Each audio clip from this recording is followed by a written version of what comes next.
फुरफुरी नगर में एक नया राजा बना था जिसका नाम राजा राम मोहन था। पर दुर्भाग्य से यह राजा अपनी प्रजा का बहुत कम ध्यान रखता था। वह दिन भर अपने महल के बड़े मुलायम सिंहासन पर सोया रहता और शाम होते ही दासियों का नृत्य देखता या शराब पीता रहता। राजा की यह आदत अब उसके पूरे राज्य में चर्चा का विषय बन चुकी थी। लोग फुसफुसाते, हमारा राजा तो बस आराम और नशे में ही डूबा रहता है। ऐसे ऐसे कई महीनों तक चलता रहा और अब प्रजा पूरी तरह परेशान हो चुकी थी। इस राज्य में एक मंत्री था, दर्शन। देखने में सीधा साधा लगता था, पर वह बेहद लालची था। वह मौका मिलते ही राजा की चापलूसी करने लगता और राजा भी उसकी हर बात मान लेता। दर्शन को पता था किस काम से कितनी रिश्वत मिल सकती है, किस से कैसे पैसा निकलवाना है। जब कोई आसपास नहीं होता तो वह राजकोष का सोना, हीरे, आभूषण तक चुपके से निकाल लेता और कमाल की बात, किसी को शक भी नहीं होता। इसी चोरी के दम पर दर्शन ने कुछ ही महीनों में इतना धन इकट्ठा कर लिया कि उसने राज्य के बाहर एक विशाल महल जैसा घर बना लिया।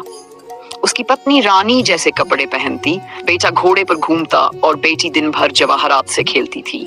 दूसरी ओर मंत्री कौशिक, जो ईमानदार था, हर दिन ये देखकर जलता नहीं बल्कि दुखी होता था।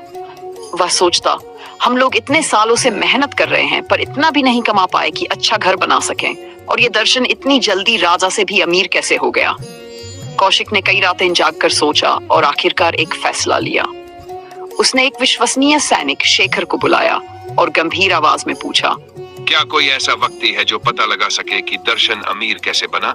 हमें ये पता लगाना होगा कि दर्शन आखिर कैसे अमीर हुआ। शेखर ने तुरंत जवाब दिया, मालिक, महल से 2 गलियों के बाद मोटू पतलू का घर है। उन्हें फुरफुरी नगर का हीरो भी कहा जाता है। वे सबकी मदद भी करते हैं। लोग उन्हें हीरो कहते हैं।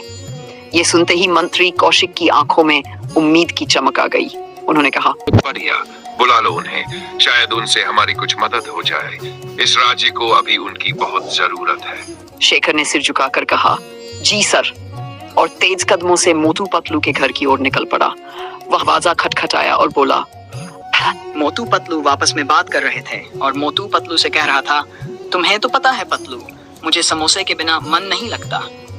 चलो समोसे लाते हैं। इतने में दरवाजे पर सैनिक पहुंच जाता है तो पतलू उससे कहता है, अरे मोटू, अभी समोसे बाद में ले लेंगे, पहले देखें कि सैनिक क्यों आया है। पतलू सैनिक से कहता है, बताइए, आप यहाँ किस काम से आए हैं? मोटू पतलू जी, मंत्री साहब ने आपको तुरंत महल में बुलाया है। राज्य में एक बड़ी समस्या उत्पन्न हो गई है। दर्शन नाम का एक व्यक्ति अचानक बहुत अमीर बन गया है और मंत्री साहब को शक है कि उसने ये धन सही तरीके से नहीं कमाया।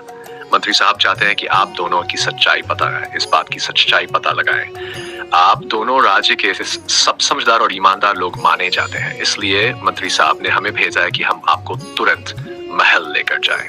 पतलू बोले, अच्छा ऐसी बात है, हम दोनों आपके साथ चलेंगे और जरूर पता लगाएंगे कि आखिर मामला क्या है। और फिर मोटू पतलू तुरंत महल पहुंच गए और सैनिक भी उनके साथ ही था।